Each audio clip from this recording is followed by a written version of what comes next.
I like bands, and I don't like focusing everything on myself. Even though I get a lot of attention, I get enough attention. And I don't feel a need to have everything be my name. I felt like human drama was a concept, and people looked at that as a concept, something real that they could hold like a book, right? Johnny Indivina is a person. There's limitations to the person. There's no limitations to the concepts. Same with Sound of the Blue Heart. And I prefer the band situation. Those songs are simply moments in time, which is why I titled my album Momentos en el Tiempo here and Moments in Time.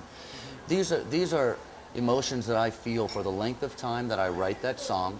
My memory allows me to draw back and remember them when I perform the songs, but I don't live in those songs 24 hours a day. Very simple, you know.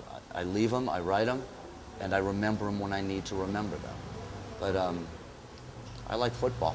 And people are generally disappointed that I'm not that person. I think that they're surprised. And then I think when they get to know me, maybe because, I mean, I recently, a year ago, 2 years ago, met Claudia. We see each other from time to time. Maybe she thought that I would be something different. But I think that once people get to know me for what I am, hopefully they like me for that and understand that as an artist, I create when I create, but I'm also like everyone else. I play, I goof around, I'm silly, I like to laugh, I joke, I do a lot of things that aren't involved in writing music or performing. I'm not sitting in the dark with candles, you know. I'm sitting in my shorts and my socks, you know, with the TV. We limit ourselves. As me, Johnny, I limit myself to what I am. I see David Bowie doing a concert on stage in 1973, and I think I want to take my world and I want to put it in that world, you know?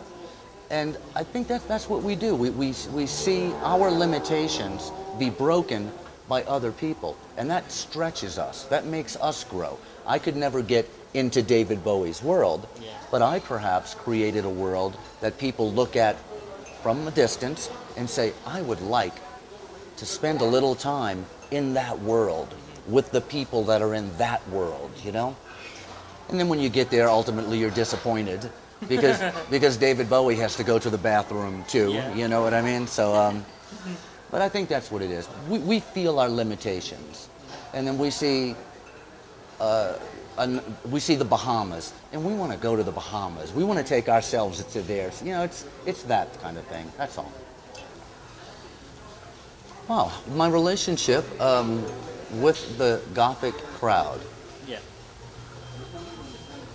I think that they've taken me in and shown me respect for my work. I think that they've paid attention to my words, and they know that I'm not fucking around, that I am writing about what is really happening.